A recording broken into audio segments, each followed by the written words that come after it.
네, 품질 경영 소개 파트 2입니다. 네. 커피를 먹었더니 좀 약간 눈이 좀 뻑뻑해져가지고 건조해져서 네, 안약을 좀 넣었습니다. 그새 또 뻑뻑해지는데. 네, 잡담 줄이고 아까 너무 길게 해서 네, 이번엔 좀 빨리 끝내도록 하겠습니다. 절반 정도 남았는데. 네, 퀄리티 어슈런스 품질 보증 파트입니다. 품질 보증은 단순히 일회적으로 품질을 이렇게 제공을 한다는 것이 아니라 이게 우리 걸 사면은 항상 이 정도 품질을 여러분들이 확보할 수 있다. 고객 품질이 고객을 만족시키는 거잖아요. 그래서 네가 요구하는 내용을 우리가 이렇게 만족시킨다는 것을 보증한다. 예. 그러니까 어떤 신뢰의 표시죠. 그러니까 네가 우리를 믿고 해줘도 된다. 그러니까 더 나아가선 그 믿음을 우리가 기업이 획득하는 그런 과정입니다. 그래서 품질을 보증한다는 건데 보증을 어떻게 하냐면 신뢰를 제공하는 것이 보증한다는 거예요. 그러니까 고객이 믿어주는 것이 결국 보증의 완성인 걸로 생각을 하시면 되겠습니다. 그래서 이걸 보증하기 위한 즉 신뢰를 얻기 위한 생산자의 체계적 활동이나 어떤 구조 이런 것들을 생각하시면 되고 당연히 이제 품질 경영의 일부입니다. QC보다는 훨씬 더 윗단계에 있는 거죠. 품질 경영 활동입니다. 전략까지는 안 가겠지만 또 뭐 전략 수준으로 올릴 수는 있지만 네, 고객에게 이런 신뢰를 주는 그런 네, 품질 경영 활동이라고 보시면 되겠습니다. 영어로 assurance 혹은 warranty, guarantee 뭐 이런 말을 다 쓰는데 엄밀히 말하면 용어가 조금씩 다를 수 있는데 뭐 우리나라에서 이걸 정의할 때는 다 똑같은 걸로 쓰고요.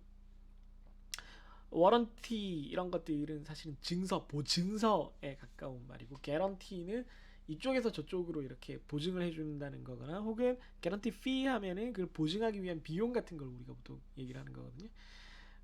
그래서 보통 품질 보증을 그냥 번역할 때는 1차적으로 우리가 이제 1대1로 대응시킬 때는 퀄리티 어슈런스 고객에게 어슈어 확신시켜 준다라는 개념으로 쓰지만 그 용어로 쓰지만 다른 용어들도 다 같은 걸로 받아들입니다.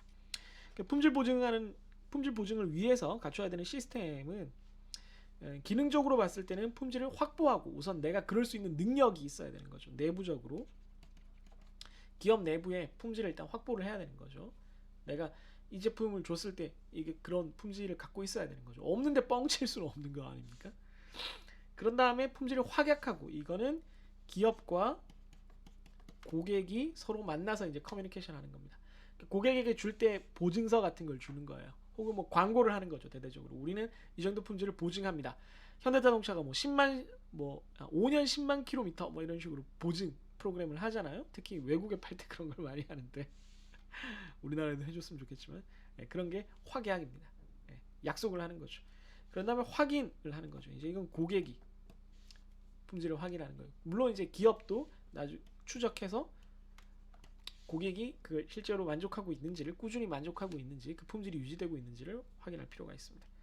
그래서 이 세 가지 기능을 충족하기 위해서 이 세 가지가 다 모여야 품질 보증이 되는데 이 세 가지를 이룩하기 위해서 주요 단계는 시장 조사를 하고 그게 기획에 전달되고 기획이 설계가 준비 생산이라고 합쳐서 할 수 있고요. 그런 다음에 판매, 그런 다음에 사후 관리까지 이렇게 볼 수가 있겠습니다. 이게 순서가 있어요. 네. 그런데 시장조사, 기획, 설계, 생산, 사후 이렇게만 보면은 시장조사, 기획, 설계, 생산 한 덩어리로 보고 판매, 사후 이렇게 보면 요 단계는 다 경영활동에서 아주 일반적인 걸로 계속 나올 겁니다. 그렇게 기억해 두시면 좋을 것 같아요. 품질 보증 체계도를 만드는데 뭐 이때도 비슷한 거예요. 기획, 설계, 준비 제조는 또 합쳐도 되는데 준비는 이제 생산 시스템을 갖추는 걸 말하는 거예요. 그 다음에 검사하고 판매하는 거죠. 여기까지 내부고요. 그 다음 판매. 네, 이렇게 되겠습니다.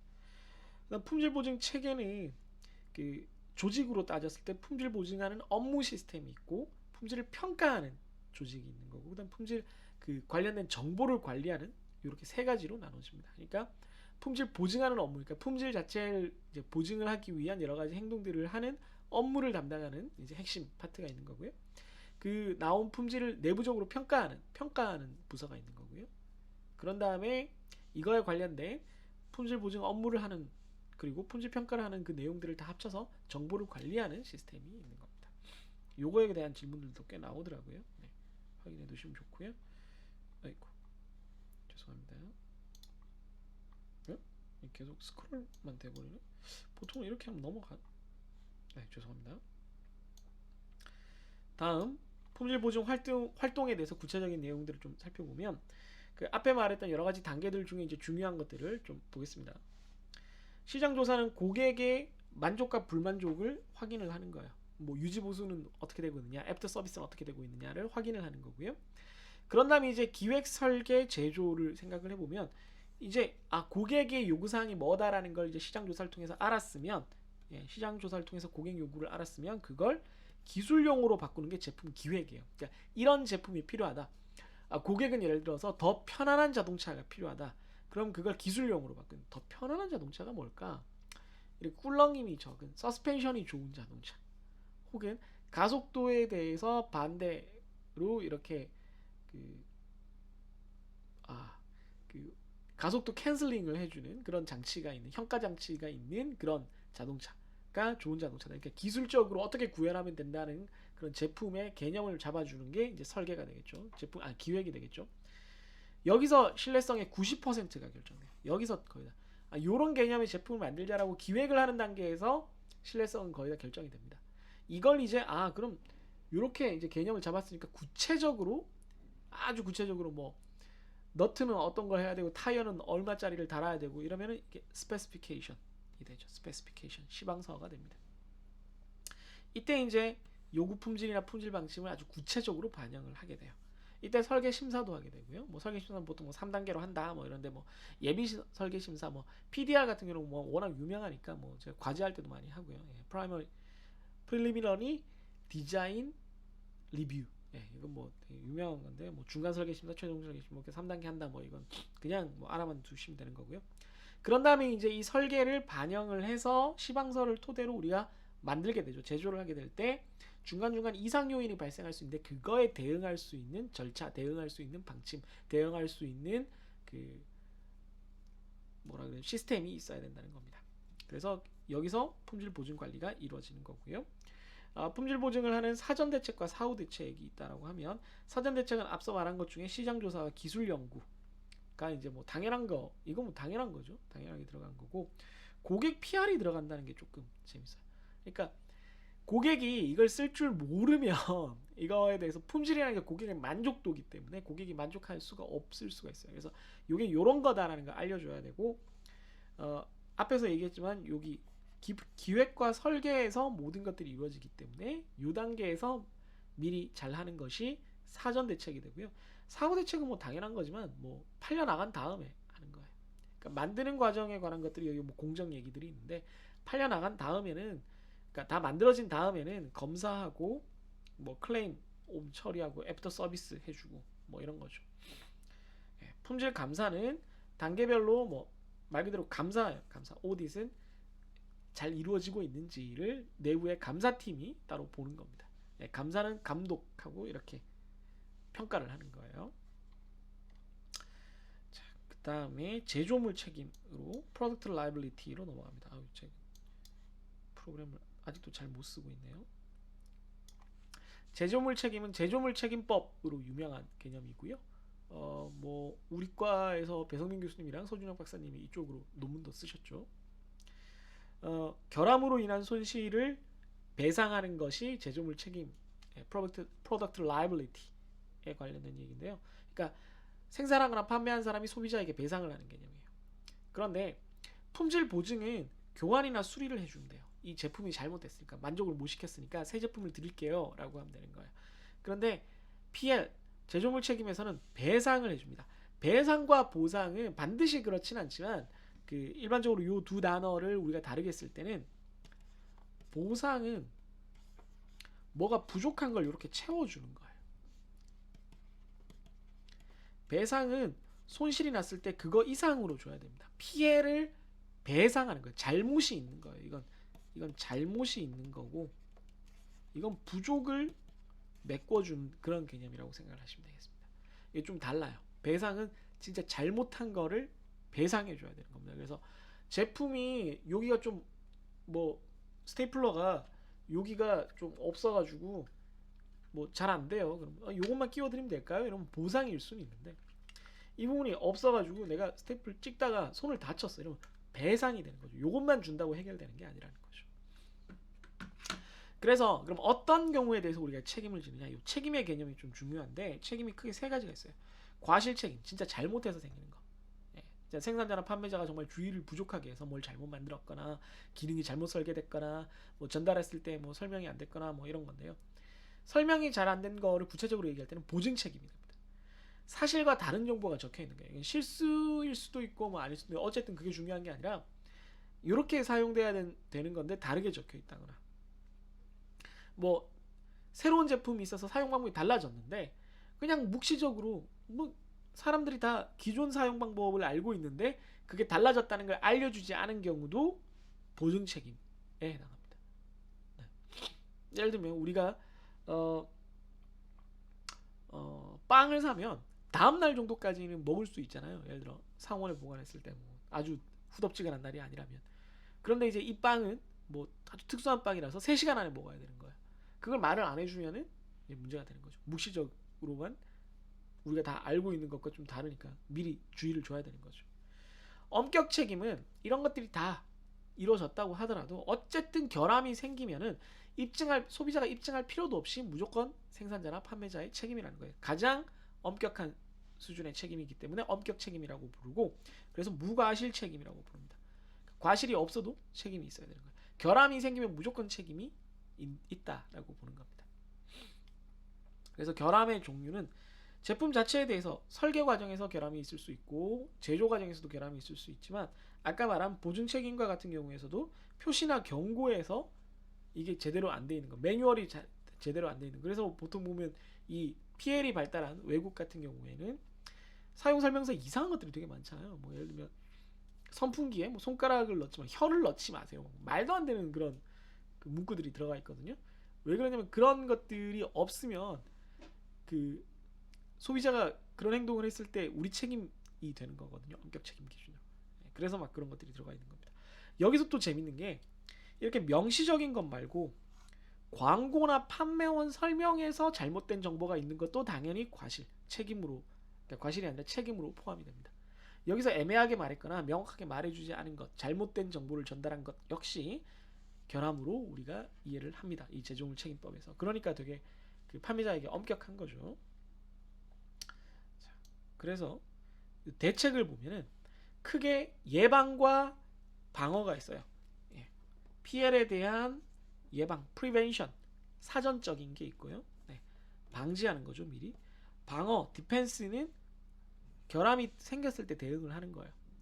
뭐 PLP 예방은 당연히 뭐 사전적인 거예요. 뭐 미리 그 결함 유형에 대해서 안전 대책을 세우고 설계 단계에서 제조 단계에서 뭐 경고 문구를 만드는 단계에서 다 이런 일이 생길 수도 있어, 저런 일이 생길 수도 있어라고 다 미리 세우는 거죠. 예를 들면 스테이플러를 만들 때 이렇게 찍는데 여기 뒤쪽이 좀 나는 위험해 보인다. 그럼 여기 이렇게 둥글게 깎아서 문제가 생기는 걸 막고 이게 확 미끌리면 다칠 수 있어. 그럼 여기에 뭐 또 안 미끌리게 덧대고 이거 꺼낼 때 여기 찡기는 죄송합니다. 경상 사투리 썼네요. 이렇게 손이 이렇게 끼는 일이 발생하지 않을까? 그러면 여기 또 뭐 안전장치를 이런 것들이 설계나 제조 단계에서의 안전대책이고 경고 단계는 그런 걸 하지 마세요라고 이렇게 알려주는 거죠. 책임 관계를 명확하는 것도 중요합니다. 보통 보면은 여러분들이 제품을 사면 깨알 같은 글씨로 적혀 있긴 하지만 어디까지는 우리 책임이고 이걸 이런 용도로만 쓰셔야 되며 이런 용도가 아닌 용도, 이런 잘못된 용도로 쓰시다가는 우리 책임이 없습니다라고 이렇게 명확하게 해놓는 경우가 많이 있죠. 그런데 그렇게 해도 잘 안 될 수가 있으니까 결함 후의 대응을 보면은 결함이 생겼을 때의 사전 대책은 좀 빨리 대책을 하는 거는 미리미리 문서 관리를 해놨다. 그러니까 결함은 이미 생겼는데 이전부터 이렇게 준비를 해올 수 있는 게 사전 대책이에요. 이거는 예방과는 달라요. 예방은 아예 문제가 안 생기게끔 하는 거고 얘는 문제가 생기겠지만 그 전에 이런 걸 해두면 문제가 생겨도 좀 대응을 하기가 좋다는 거예요. 이 두 가지를 잘 구별하셔야 돼요. PLD의 사전 대책과 PLP는 다릅니다. 그러니까 문서 관리를 미리 해놓으면 우리 잘못이 아니라는 걸 입증할 수 있다거나 어디서 문제가 생겼다는 걸 빨리 파악하고 책임을 제한할 수 있다는 거죠. 그 소송 방어 책임을 미리 만들어두면 문제를 아예 없앨 수는 없지만 문제가 생겼을 때 잘 대응을 할 수 있다는 거고, 보험을 드는 것도 역시 마찬가지입니다. 사후 대책은 이미 발생한 후에요. 이걸 어떻게든 좀 예, 뭐 호미로 막을 거 가래로 막는다 뭐 이런 말 있잖아요. 요즘 학생들이 호미도 모르고 가래도 모르고 뭐 이런 문제가 생기긴 하는데, 쉽게 뭐 친구한테 간단하게 사과할 수 있는 거를 일을 크게 만들면 나중에 이제 너무 일이 커져서, 뭐 그전에는 뭐 조별 활동, 자기가 배쨘 거, 내가 배쨘 거를 그냥 음료수 하나로 메꿀 수 있는 거를 나중에 막 크게 싸우게 되면은, 밥을 사도 안 되고 뭐 사과를 해도 안 되고 뭐 이렇게 될 수도 있죠. 그래서 초기에 빨리 대응하는 게 중요하고, 손실 확대를 위해서 고객이 원하는 걸 빨리 들어주는 거예요. 고객의 입장에서 빨리 대응을 해주는 게 수리, 리콜, 특히 이제 리콜이 있겠습니다. 리콜 제도가 PL에서 좋은 대처법 중에 하나로 많이 등장을 하죠. 아, 이게 뭐 여기가 조금 그런 건데 이거 제품 자체를 리콜, 그러니까 다 바꿔줘야 되느냐? 그게 장기적으로는 낫다는 거죠. 자, 그 다음에 뭐 교육 훈련 뭐 이런 파트는 사실은 이게 다 상식에 관한 거라서 여러분들이 상식적으로 알아두면 뭐 괜찮을 것 같아요. OJT라는 말을 여러분들이 직장 가면 처음 듣게 되는데 이게 무슨 말인지 잘 몰라요, 처음에. OJT를 워낙 많이 쓰니까 이제 다른 용어들을 따로 배우진 않거든요. 직장 내 훈련, on the job training. 그래서 일을 하면서 배우는, 자기 자리, 더 정확히 말할 때 자기 업무를 하면서 배우는 것을 OJT라고 합니다. 그 말고 off JT는 내가 직장 안에 있더라도 여기서 하는 게 아니라 어디 강당에 모여서 무슨 안전 교육을 받으세요, 품질 관련 교육을 받으세요, 뭐 어디 뭐 연수원에 가서 이제 코딩을 따로 배우세요, 이런 건 off JT가 되는 거고요. 그 외에 이제 뭐 어디 따로 보내서 하는 건 사외 교육이 되겠습니다. 품질에 대한 모티베이션 활동에 대해서도 뭐 얘기가 많은데 몇 가지만 짧게 말씀을 드리면, 불량을 예방을 할 때 그 동기부여를 하는 방식이 있고 예방을 하는 방식이 있는데, 동기부여를 하는 거는 이제 자율적인 거라고 생각을 하시면 되겠고요. 그 사람 각각 개인이, 보통 개인 뭐 팀 단위로 얘기할 때도 있지만 그 개인이 어떻게 행동하도록 이렇게 북돋아 주는 걸 말하는 거고요. 불량 예방을 할 때는 보통은 소규모, 되도록이면 소규모 조직에 대해서 어떤 예방 활동을 하는 겁니다. 품질 분임조, 무결점 운동, 자율경영팀, 제한제도, 품질 프로젝트 이런 것들을 해서 품질을 올리기 위한 모티베이션 활동, 우리 회사가 더 품질이 나아지게, 품질 보증이 더 좋아지게 하는 어떤 그런 활동들, 운동이라고 옛날에 많이 불렀는데요. 무결점 운동처럼 다 같이 이렇게 힘내자 새마을 운동처럼 뭐 이렇게 하는 건데요. 이 중에 뭐 제한제도 같은 경우 뭐 많은 그 사례들도 있고, 이게 잘된 이유 혹은 이게 잘못될 가능성과 잘못된 이유 같은 것들도 경영 사례로 많이 나오기도 합니다. 어떤 항공사 얘기인데요. 나중에 한번 찾아보세요.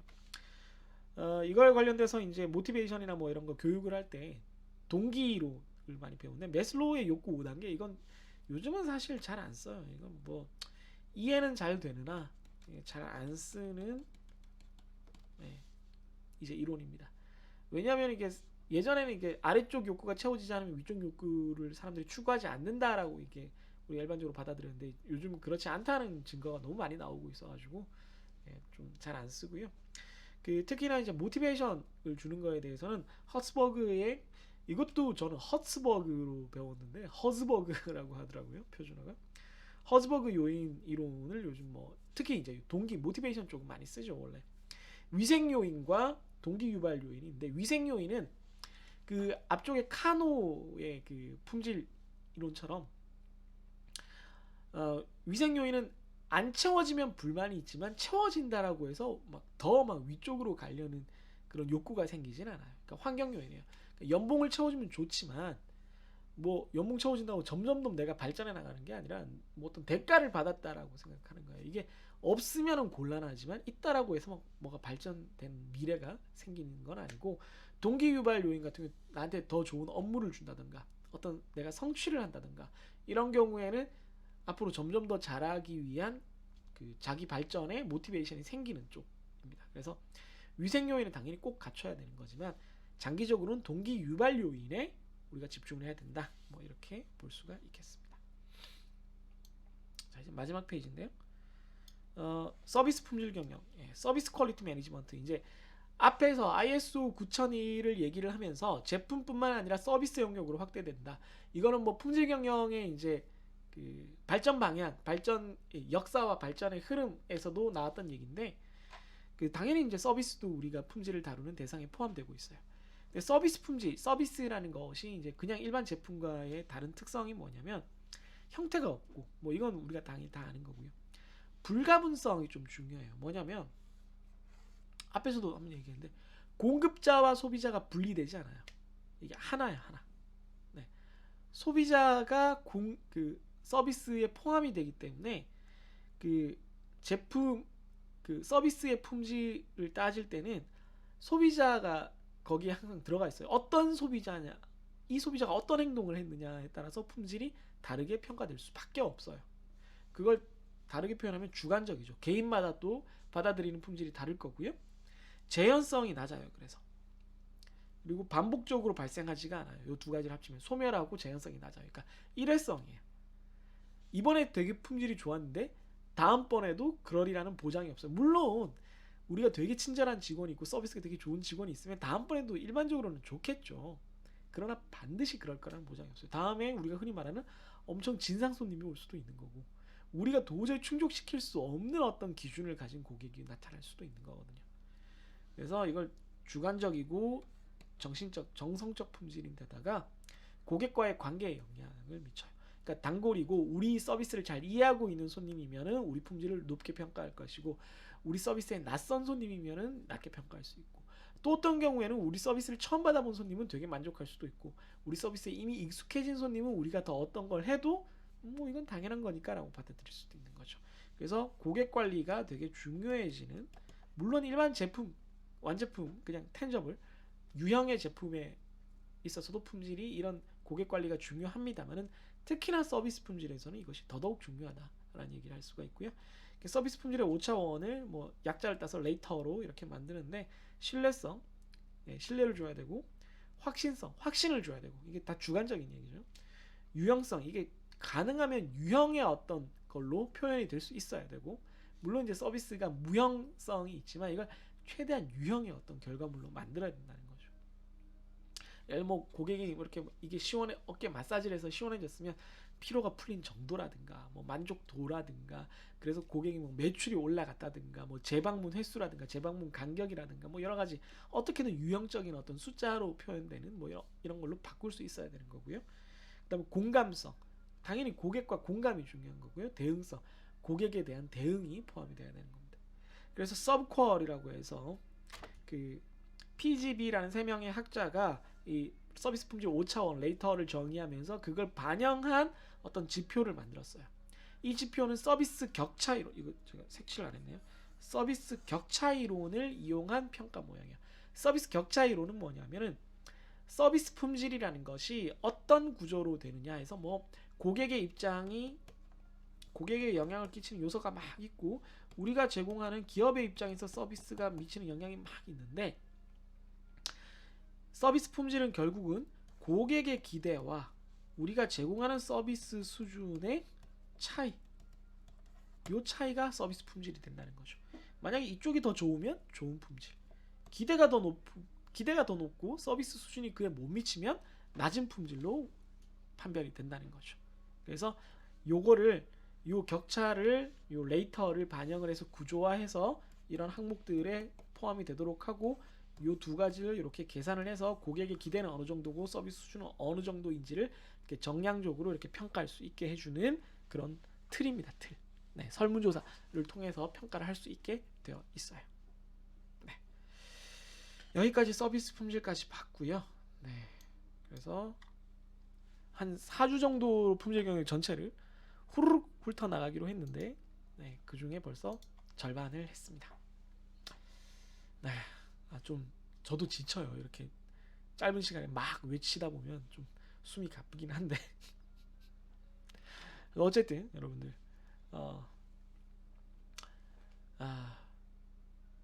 이 정도 페이스로 진행을 하고 있는데, 뭐 최대한 제가 꼭 알아야 되는 것들을 위주로 요약을 해서 전달을 해드렸다라고 생각을 하고, 양이 좀 많아 보이지만 또 그에 걸맞게 문제도 좀 많이 냈어요. 이게 암기다 보니까 그 여러 가지 항목을 묶어서 한 문제로 낼 수가 없어요. 앞에 그 통계적 품질 관리처럼 통계적 품질 관리는 문제를 이제 여러 가지 개념을 엮어서 하나의 문제로 종합적인 문제로 만들어서 낼 수가 있는데 뭐 CS 문제로도 낼 수 있고 그것도 제가 좀 나눠서 하기도 했고 파트를 여기는 뭐 어디가 끊어진다 이런 부분이 잘 없으니까 이걸 다 묶어서 강의를 하긴 해도 결국 문제는 이제 네, 그냥 개별 개념을 다 따로따로 물어봐야 돼서 좀 문제 개수가 많았습니다. 죄송하고요. 풀어보시고 질문 많이 하시고 그 강의 자료나 이런 데다가 체크하시고 그래도 잘 모르겠는 거는 따로 이렇게 체크해서 알려주시면 감사하겠습니다. 네, 그러면 다음 동영상 강의에서 다시 만나뵙도록 하죠. 안녕히 계세요.